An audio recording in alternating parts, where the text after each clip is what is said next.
Izzo, who's stopped one penalty tonight in normal time from Tolga Arslan. And has frustrated Leo Natel largely throughout the 120 minutes. He's up against the Brazilian once more. Leo Natel for City, the stuttering run-up, follows it into the back of the net, and City lead 1-0 in the penalty shootout. Up first for Melbourne Victory is their captain, Roderick Miranda.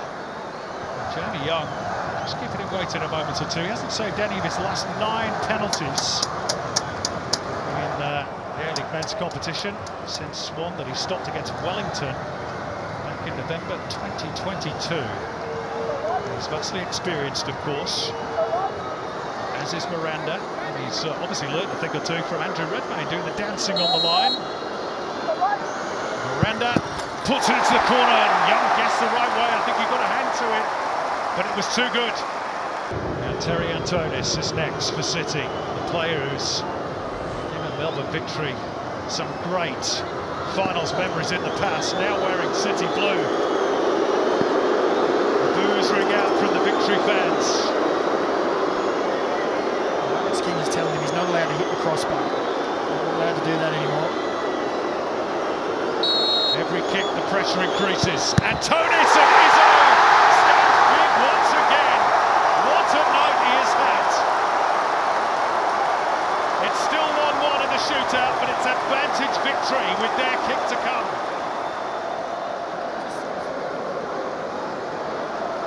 Damien De Silva is up next for Melbourne Victory.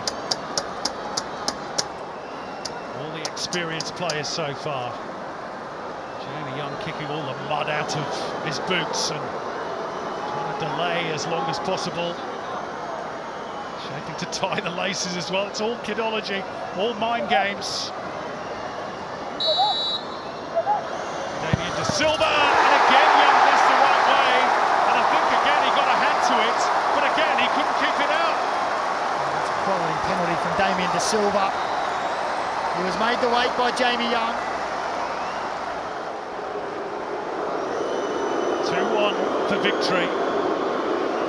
Callum Talbot accepting the responsibility for Melbourne City's next kick. Only just back from Ollie Roo's duty, of course. The AFC Under-23 Asian Cup.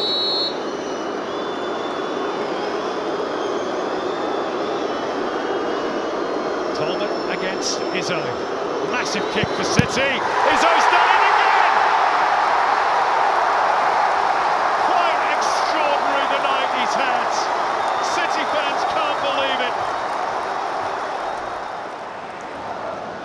Now, after Jamie Young's last penalty, his goalkeeper coach went down to the corner and handed him a piece of paper. Now, I'm not sure if they forgot to give it to him earlier, but I'm assuming it's telling him which way the opposition players like to go.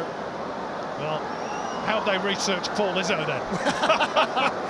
Because I'm not sure he's taken a penalty before, but he's about to.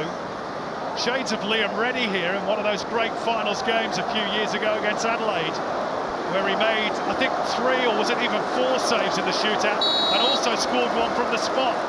It's goalkeeper against goalkeeper here for a 3-1 lead for Victory. And he thumps it into the back of the net. Everything he touches turns to gold, Paul Izzo tonight. Let him take the rest. Let him do it all. What a game from that man tonight. And all of that, Macca, means that Max Caputo must score this to keep Melbourne City alive. If he doesn't, Victory are through.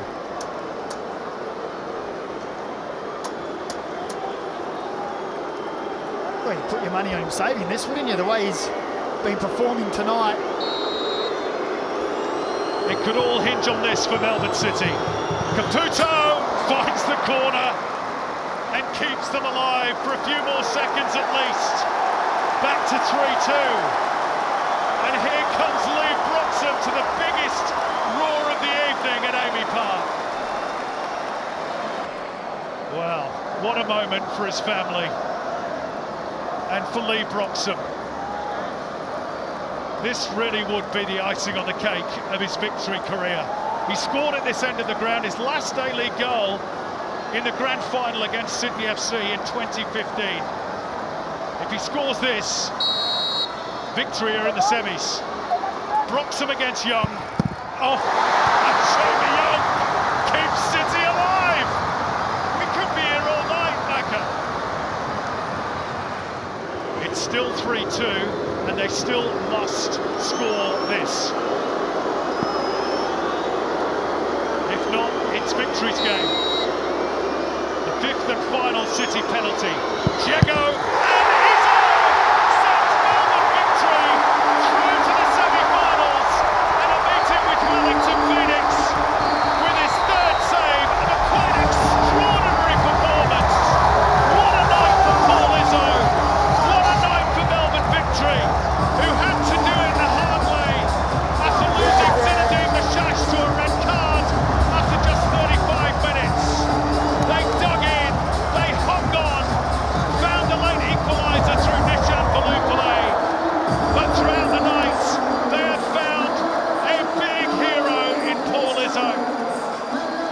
It ends in tears for Melbourne City. By rights, they should have won this game, and well might they hoist their goalkeeper onto the captain's shoulders.